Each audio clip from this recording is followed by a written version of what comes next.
نگار صبح بهارم، حریق آتش هجران، حضور ناطق قرآن، خدا کند که بیایی، خدا کند که بیایی، گل همیشه بهارم. اعوذ بالله من الشیطان الرجیم. بسم الله الرحمن الرحیم. الحمد لله رب العالمين، والصلاة والسلام على سيدنا محمد وآله الطيبين الطاهرين الذين أذهب الله عنهم الرجس وطهرهم تطهيرا. اللهم صل على محمد وآل محمد. أما بعد، قال الله تبارك وتعالى في كتابه الكريم: إن الدين عند الله الإسلام وما اختلف الذين أوتوا الكتاب إلا من بعد ما جاءهم العلم بغيا بينهم ومن يكفر بآيات الله إن الله سريع الحساب. قال أبو عبد الله الحسين عليه السلام: إن الدنيا تغيرت وتنكرت وأدبر معروفها واستمرت حذاء ولم يبق منها إلا صبابة كصبابة الإناء وخسيس عيش كالمرء الوبيل.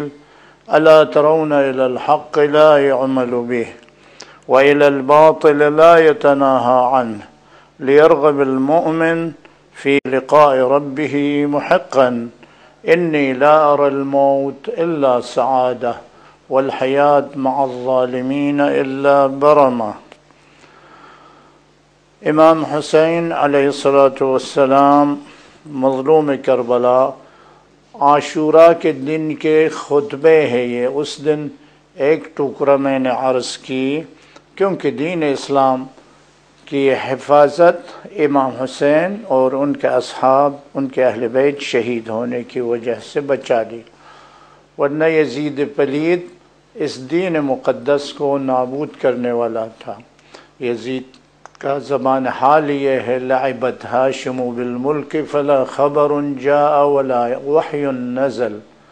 بنی ہاشم میں ملک میں کھیل کھیلا، نہ کوئی وحی نازل ہوا تھا نہ کوئی کتاب نازل ہوئی تھی. صاف صاف انکار ہو رہا ہے، ضروریات دین کا منکر ہے. یزید ہمارے نزدیک کافر ہے.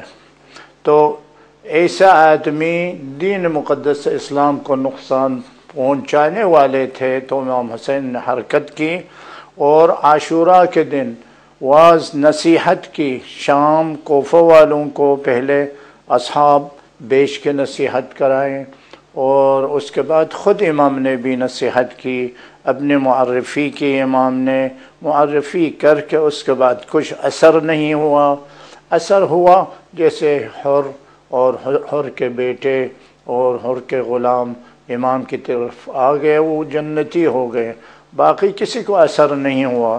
اثر نہیں ہوا تو ایک حصہ میں نے اس دن عرض کی کہ امام نے فرمایا: ان الدنیا تغیرت وتنکرت وادبر معروفها. دنیا تغیر و تبدیل ہونے والی ہے اور وہ کسی کو رحم کرنے والا، وفا کرنے والا نہیں ہے. واستمرت حذاء. وہ دھیرے دھیرے گزرنے والی دنیا ہے، جانے والی دنیا ہے. ولم يبق منها الا صبابة كصبابة الإناء. اور اس دنیا میں سے کوئی باقی نہیں ہے مگر برتن میں سے جب پانی ڈال دیتے ہیں اس کے بعد جو بچتا ہے پانی کے تھوڑے بہت ذرات، اسی کی طرح ہے یہ دنیا. کسی بھی مومن کے لیے یہ دنیا کوئی خاص رہنے کی جگہ نہیں ہے، اور اس دنیا کے لذات بھی اسی کی تھوڑی چیز ہے. برتن میں سے پانی گرا دیا، اس برتن میں جو پانی رہ جاتا ہے اس برتن میں اسی طرح ہے، یعنی بے قیمت ہے. اور فرما رہے ہیں: وَخَسِيسُ عَيْشٍ. اور اس دنیا میں زندگی کرنا بہت ذلت کی زندگی ہے۔ کالمرء الوبیل، وہ چراگاہ جس میں کچھ پانی اور گھاس نہ ہو۔ کالمرء الوبیل یعنی مرء الوبیل وہ چراگاہ کو کہتے ہیں جس میں جو چراگاہ غیر آباد ہو، یعنی یہ دنیا بھی وہ غیر آباد چراگاہ کی طرح ہے مومن کے لیے۔ اگر مومن حق پر عمل نہ کرے، مسلمان حق پر عمل نہ کرے، باطل سے نہ روکے، تو دنیا میں رہنے سے شہید ہونا یا مر جانا بہتر ہے۔ الا ترون الی الحق لا يعمل به، امام فرماتے ہیں نہیں دیکھتے ہو کہ حق پر عمل نہیں ہوتا ہے۔ والباطل لا يتناہى عنہ، اور باطل سے روکتے نہیں ہیں۔ تو اگر حق پر عمل نہیں ہوتا ہے، باطل سے روکتا نہیں ہے، تو لیرغب المؤمن فی لقاء ربہ محقا، ہر مومن رغبت کرے، شوق کرے کہ اللہ سے ملاقات کرنے کے لیے، یعنی موت کا تمنا کرے۔ انی لا اری الموت الا سعادہ والحیات مع الظالمین الا برما، میں بے شک یہ مرنا یعنی شہادت سعادت ہے میرے لیے، اور زندگی رہنا، زندہ رہنا ظالموں کے ساتھ میرے لیے یہ سخت ہے، تنگ ہے، اور تضجر ہے، سختی ہے میرے لیے ظالموں کے ساتھ رہنا۔ بس امام آخر میں اس دنیا کی بہت مذمت کی۔ ہم دیکھتے ہیں کہ دنیا کیا چیز ہے، بہت سے روایتوں میں دنیا کی مذمت بھی ہے اور دنیا کی تعریف بھی ہے۔ روایت میں الدنیا جیفۃ وطالبها کلاب، دنیا ایک مردار کی طرح ہے اور اس کو طلب کرنے والا کتے کے مانند ہے۔ مردار کے پیچھے کون دوڑتا ہے؟ کتا دوڑتا ہے۔ اور دوسری طرف سے تعریف ہے دنیا کی، الدنیا مزرعۃ الآخرہ، مولا کائنات علی بن ابی طالب نے فرمایا الدنیا مزرعۃ الآخرہ، دنیا آخرت کی کھیتی ہے۔ یعنی کوئی بھی انسان اس دنیا میں جو بھی عمل کرے اسی کی جزا قیامت میں ملے گا، یعنی اس دنیا ذریعہ ہے قیامت میں راحت، آرام و آسائش ہونے کا۔ اگر یہ دنیا نہ ہوتی انسان کہاں عمل کرے گا؟ یہاں جب دنیا سے جائے گا، عالم برزخ میں پہنچے گا، عمل ختم۔ اليوم عمل ولا حساب، آج کے دن دنیا میں عمل ہے، حساب نہیں ہے۔ وغداً حساب ولا عمل، جب مرنے کے بعد صرف حساب و کتاب ہے، عمل نہیں ہے۔ اسی لیے اس دنیا کو اللہ نے ذریعہ بنایا کہ نیکی کرنے کا انسان اگر سوچ لے، سمجھ لے، اس دنیا میں نیکی کرے تاکہ قیامت میں اس کے کام آئے۔ فمن یعمل، اللہ تعالیٰ قرآن میں فرماتا ہے فمن یعمل مثقال ذرۃ خیرا یرہ ومن یعمل مثقال ذرۃ شرا یرہ، انسان ذرہ برابر دنیا میں خیر کرے اسی کی جزا ملے گی قیامت میں۔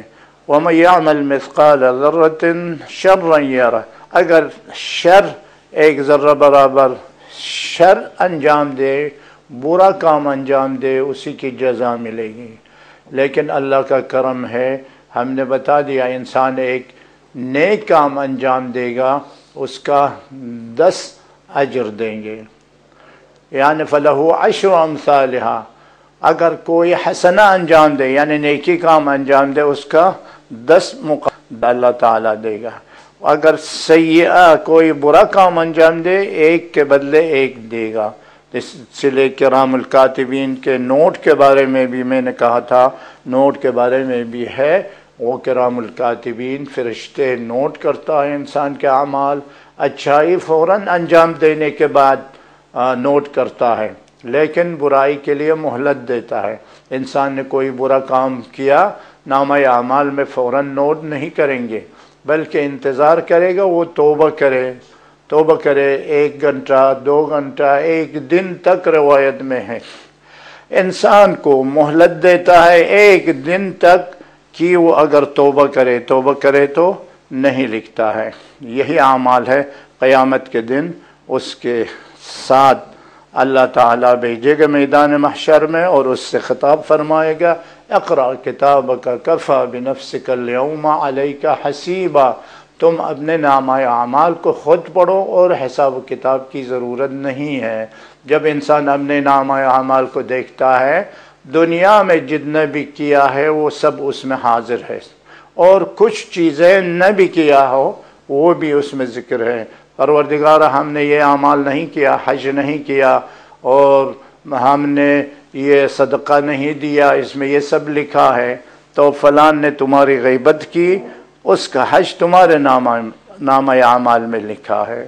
یا ایسا ہے حج کیا تھا، نیک عمل کیا تھا، مسجد بنوایا، مدرسہ بنوایا، قیامت کن دیکھیں گے نامہ اعمال میں کچھ نہیں ہے، تو اللہ سے سوال کرے گا، پروردگارہ یہ سب نیک اعمال میں نے انجام دیا تھا، یہ سب کہاں گیا؟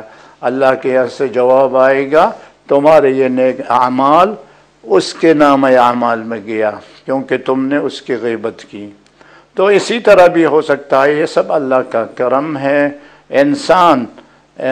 انسان اگر برا کام کرے تو مہلت دیتا ہے، اگر اچھا کام کرے تو مہلت نہیں دیتا، فوراً نوٹ کرتا ہے۔ اب دنیا دیکھتے ہیں ہم، دنیا کیا چیز ہے؟ دنیا سے مراد مخلوقات، ہم لوگ دنیا ہے، ہمارا کام دنیا ہے، ہمارا مشغلہ دنیا ہے، ہماری عمر دنیا ہے، ہماری ریاست دنیا ہے، یہ سب دنیا ہے، کھانا پینا، زندگی، گھر، دکان، یہ سب دنیا ہے۔ اگر یہ سب اچھے ہیں کہتا ہے دنیا اچھے ہوگی، اگر یہ سب اچھے نہیں ہیں دنیا خراب ہو گئی۔ تو انسان اللہ سے دعا مانگتا ہے دین دنیا دونوں میں اچھائی کرے، یعنی دین کو بھی اچھا کرے، دنیا کو بھی اچھا۔ یا رحمان الدنیا و رحیمہما ارحم من لیس لہما، پروردگارہ تو رحمان ہے، رحیم ہے، دنیا میں بھی رحم کرتا ہے، قیامت میں بھی رحم کرتا ہے، ایسا انسان کو رحم کرو جس کے پاس دنیا بھی نہیں ہے اور قیامت بھی نہیں۔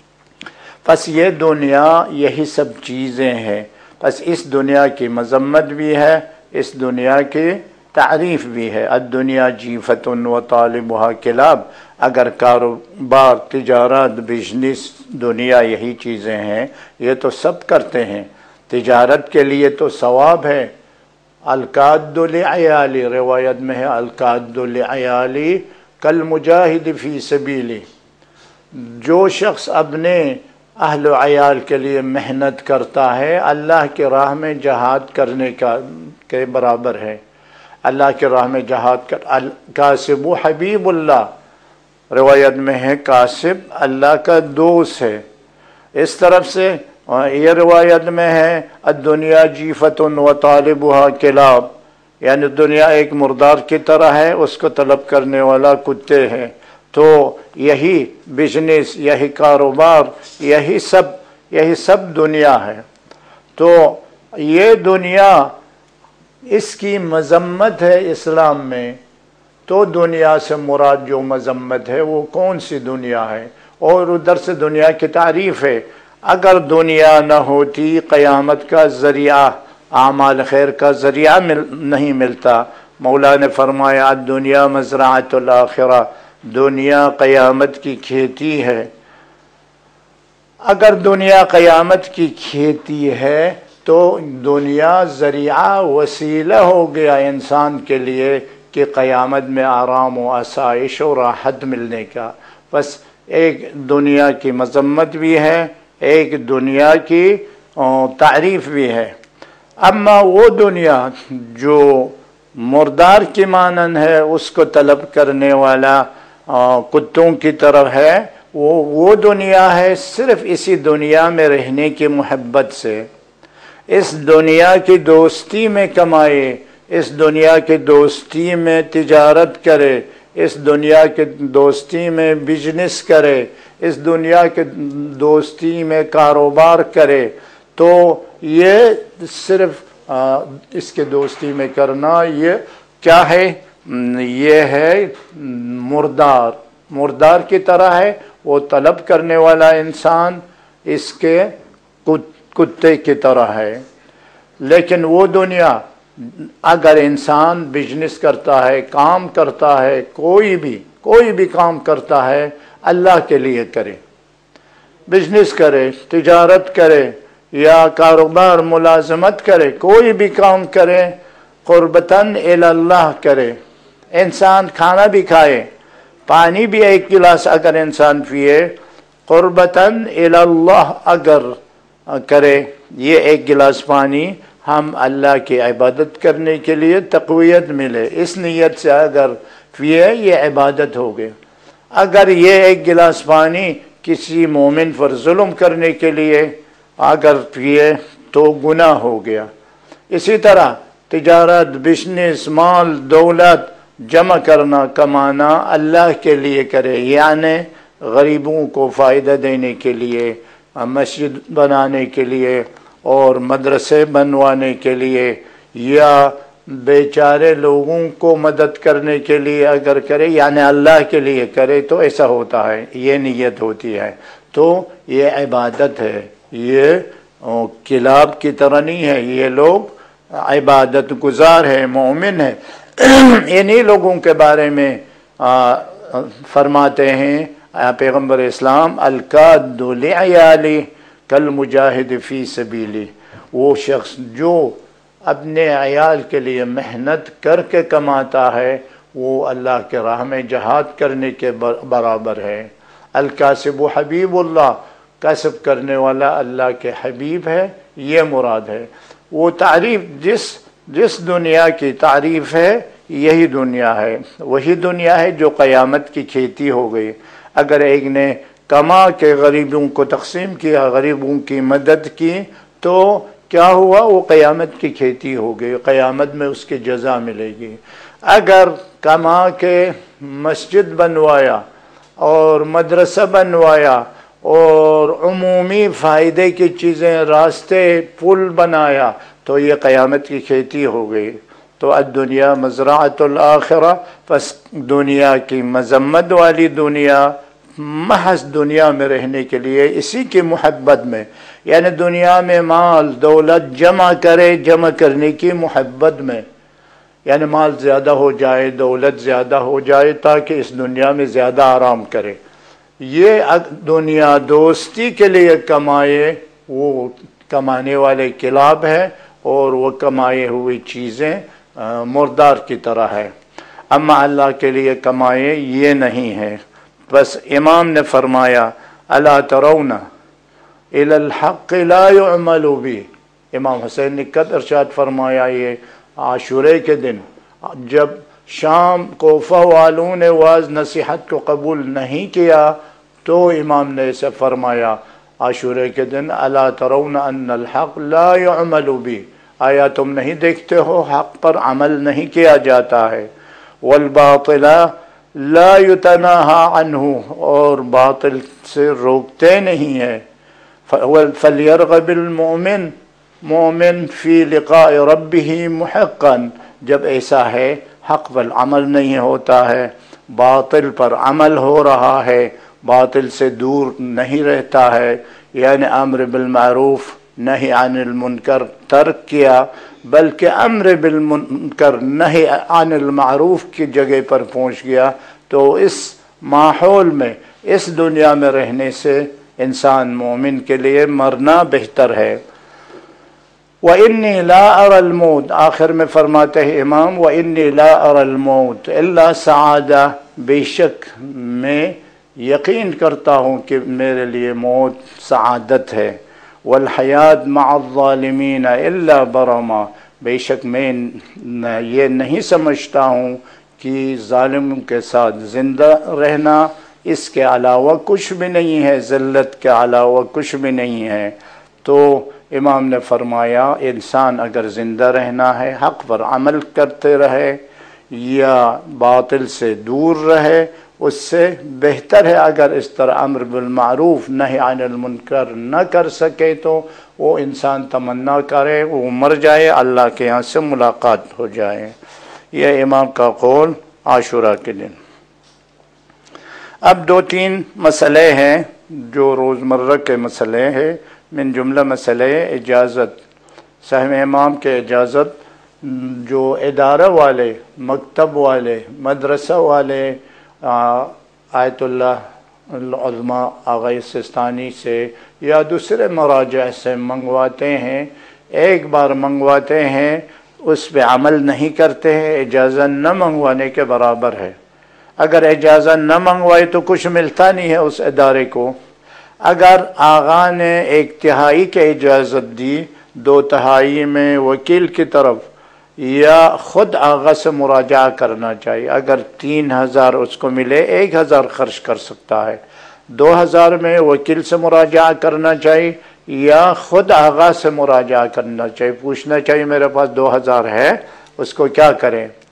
لیکن یہاں 1 بار 2 بار کرتے ہیں بہت سے ادارے اسی طرح کے قید بھی نہیں ہے، لیکن چھوٹے موٹے ادارے، مکتب، مدرسے پورے ہندوستان میں، بمبئی کے بعد نہیں ہے، 1 بار وہ اس مسئلے پہ عمل کرتے ہیں، باقی سہم امام جتنا باقی رہتا ہے اس کے لیے اجازت لیتے ہیں یا کسی اور وکیل کو دے دیں یا خود آغا کے پاس لے جا کے اور بات کریں۔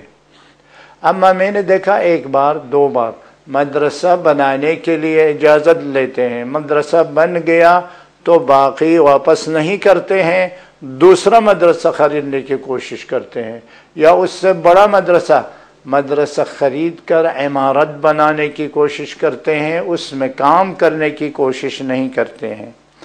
جتنے بھی ادارے مدرسے ہیں اس میں کام نہیں ہوتا ہے، صرف نام کا ہوتا ہے، کام کا نہیں ہوتا ہے، نام کا ہوتا ہے۔ اگر کام کا ہو تو کتنے بچے صحیح تعلیم حاصل کرتے، کتنے بچے صحیح تلاوت قرآن کرتے، کتنے بچے دینیات، اصول دین، فروع دین سیکھتے، لیکن کچھ بھی نہیں ہوتا ہے۔ 10 سال مکتب میں پڑھتے ہیں بچے، پھر بھی آخر میں وہی بسم اللہ الرحمن الرحیم پڑھتے ہیں، بسم اللہ بھی صحیح نہیں پڑھ سکتے ہیں۔ یہ مسئلہ بہت مہم مسئلہ ہے، اس لیے میں نے اشارہ کیا، تفصیلاً نہیں بتایا۔ یہ بمبئی کے بعد نہیں ہے، پورے ہندوستان میں۔ اور دوسرا مسئلہ وضو کے بارے میں ہمیشہ شکایت آتی ہے، وضو کے بارے میں شکایت آتی ہے، برابر وضو نہیں کرتے لوگ، برابر وضو نہیں کرتے ہیں۔ مرد لوگ جو باہر آ کے وضو کرتے ہیں، مسجدوں میں مدرسوں میں آ کے کرتے ہیں، دوسرے مومنین جو صحیح کرتے ہیں وہ لوگ دیکھتے ہیں یہ سب غلط کرتے ہیں۔ تو 1 بار میں نے بتا دیا تھا، ابھی پھر بھی یہی وضو کے بارے میں کچھ وضو کرنے کے طریقے ہم بتا دیتے ہیں، جو واجب طریقے، مستحبات ہم ذکر نہیں کرتے ہیں۔ مستحبات اگر آپ کو مہلت ہے، دعائیں ہیں، پانی نظر آیا تو ایک دعا ہے، پانی اٹھایا تو ایک دعا ہے، چہرے پہ پانی ڈالے تو ایک دعا ہے، داہنے ہاتھ دھوئے تو ایک دعا ہے، بائیں ہاتھ تو الگ دعا، مسح کرنے کے ٹائم پہ الگ دعا ہے۔ یہ سب خود کتاب میں دیکھ کے یاد کر کے پڑھو۔ لیکن جو واجب چیز ہے، واجب چیز یہ ہے، مستحب ہے دونوں ہاتھوں کو پہلے دھونے کے بعد کیا کرنا ہے، کلی کرنا، 3 بار منہ میں پانی ڈالنا، 3 بار ناک میں پانی ڈالنا، یہ 3 بار مستحب ہے۔ اس کے بعد یہ بھی مستحب ہے۔ واجب کیا ہے، چہرے دھونا واجب ہے اور دونوں ہاتھوں کا دھونا ہے اور 2 مسح کرنا واجب ہے، غسلتین و مسحتین۔ غسلتین یا رکن وضو 2 دھونا اور 2 مسح ہے، چہرہ دھونا، ہاتھوں کو دھونا، یہ 2 دھونا، اور سر کا مسح، پیروں کا مسح، یہ 2 مسح ہے۔ اور چہرہ دھونا واجب ہے، لیکن چہرے پر پانی کس طرح ڈالے، اسی طرح ڈالے 10 بار وضو کی نیت کر کے، وہ وضو باطل ہے،